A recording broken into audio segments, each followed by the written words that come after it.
So how and when was the field of positive psychology established, you might ask? Here's a little history before we get deeper into the science and exercises and improving our life. I just thought it would be good for you to have a little bit of background and just know at least the basic history of positive psychology. As per Dr. Talbot and Shahar, here are the grandparents of positive psychology. And here are the parents. Positive psychology was officially introduced in 1998 by Dr. Martin Seligman when he was the president of the American Psychological Association. Marty is known as the father of positive psychology. You're probably going to hear that term. And here's Marty and I at the World Congress of Positive Psychology. It was really great to be there with Marty. Why was this field established? Because they wanted to study what makes people happy rather than what makes them miserable. I think by now we know a lot about what makes people miserable. Unfortunately, we probably know few of those folks. But I digress again. Let's focus on happy people and what makes them happy. While I am introducing the science of positive psychology, let me tell you very important research done by Professor Barbara Fredrickson, and that is the happiness ratio. Don't think that happy people are always happy. They are not.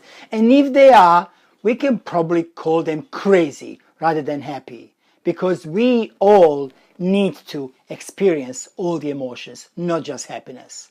So here's what's really important. People that have 3-to-1 positivity ratio and higher than 3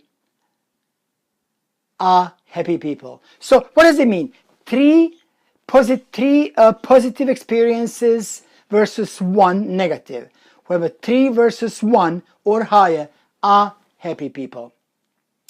In Barbara Fredrickson's later research and the documents that she called Updated Thinking on Positive Ratio, this was published in July 2013, she states, and I quote, "The data say that when considering positive emotions are better up to a point, although this later caution may be limited to self-focused positive emotions.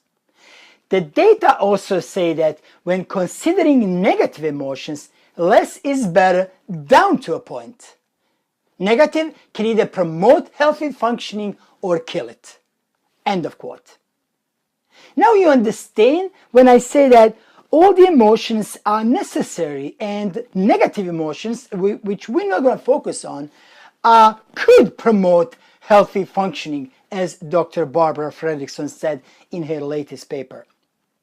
Now, why am I mentioning this? For all of us to keep it in mind again that if we try to keep increasing positive emotions and keep decreasing negative ones, we can simply do more damage to ourselves than good. So, is there a way that we can increase positivity ratio? Actually, yes, it is. And that is what this course is all about. So let's recap.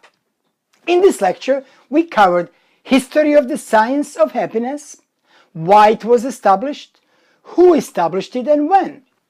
We also discovered that research shows that happy people are successful and not the other way around. That is very important discovery. And one more, positivity ratio. If we have it 3-to-1 or higher, so 3 positive emotions versus 1 negative or higher, we are considered to be happy people. If we are not, or we want to increase this ratio, then we need to move on to the next lecture.